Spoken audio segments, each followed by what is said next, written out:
Okay, this is the ovaries, bottom to top. So in the bottom, we have the vagina in this little section. Also included in the same section, we have the cervix on top of the vagina. On top of the cervix, we have the endometrium, almost in the same area, but it's not. It's almost in the middle of a crack. We have these two sponge-like looking things, which connect all the way around. Those are the ovaries, preferably on the right side. And those little tubes that curve around on the right side is the fallopian tube, the oviduct, and that middle part is called the uterus, the curving part.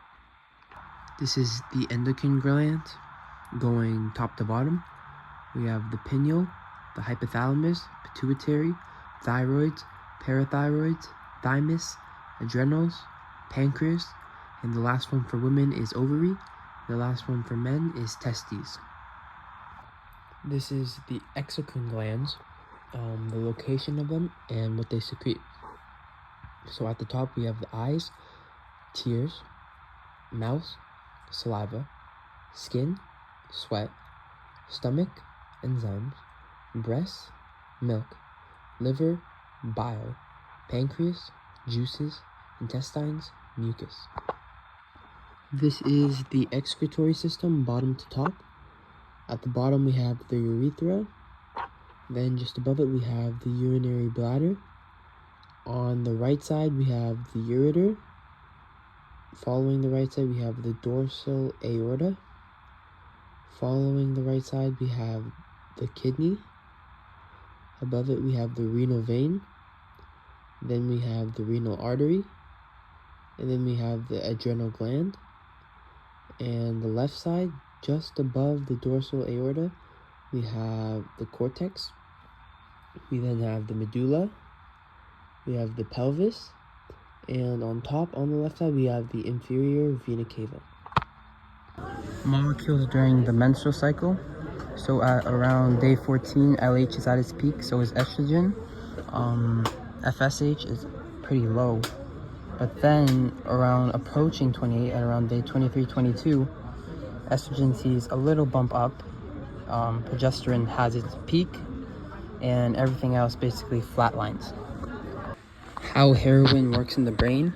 So heroin is converted into morphine in the brain, where it binds to opioid receptors, particularly in areas responsible for pain and reward. And the effects, the binding triggers the release of dopamine, creating intense feelings of euphoria, but it also alters brain chemistry, leading to potential addiction or long-term damage.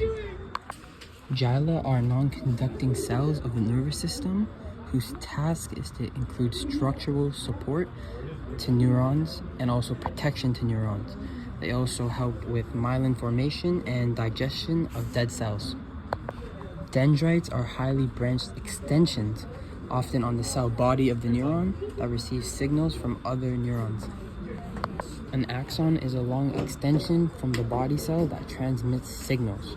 This leads to the synapse at the axon terminal. Oligodendrites and Schwann cells are glia that form the myelin sheaths around the axons of many vertebrate neurons. The myelin sheath, composed of fat-containing cells, surrounds the axon. It insulates the axon and speeds up the transmitted signal. An astrocyte is a glial cell, and it provides structural and metabolic support for the neurons, and it also regulates the extracellular concentrations of ions and neurotransmitter. Basically, it sweeps up the debris. Differences between spermatogenesis and the other one. So basically the first one is that oogenesis has long resting periods, while spermatogenesis produces sperm in uninterpreted sequence.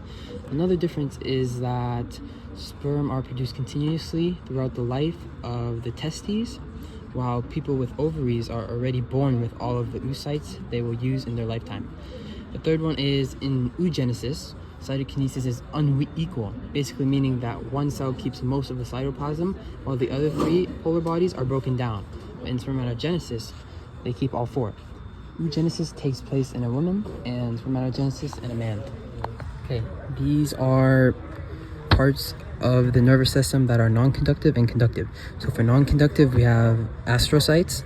So they support neurons, regulate blood flow in the brain, and maintain the blood-brain barrier and help with nutrient supporter.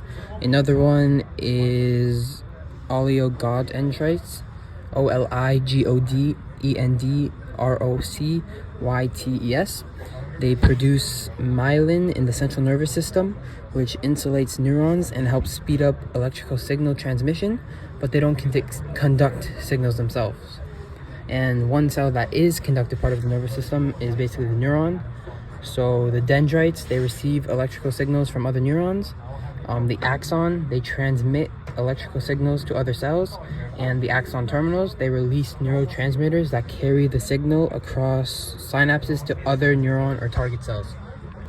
Diabetes mellitus is a person's ability to create or respond to insulin. So that's when it's impaired. It causes difficulty to control blood glucose levels. So there's type 1 diabetes, the inability to create one's own insulin. This is because of damaged beta cells, and is primarily caused by the immune system attacking the insulin. And type 1 diabetes is commonly managed with insulin injections. Type 2 diabetes is insulin resistance to the body cells. This is related to poor diet and physical inactivity. It's just factors you can control. And then there is diabetes insipidus, and it is basically a condition where the kidneys cannot properly conserve water, which leads to excessive thirst and frequent peeing or frequent urination.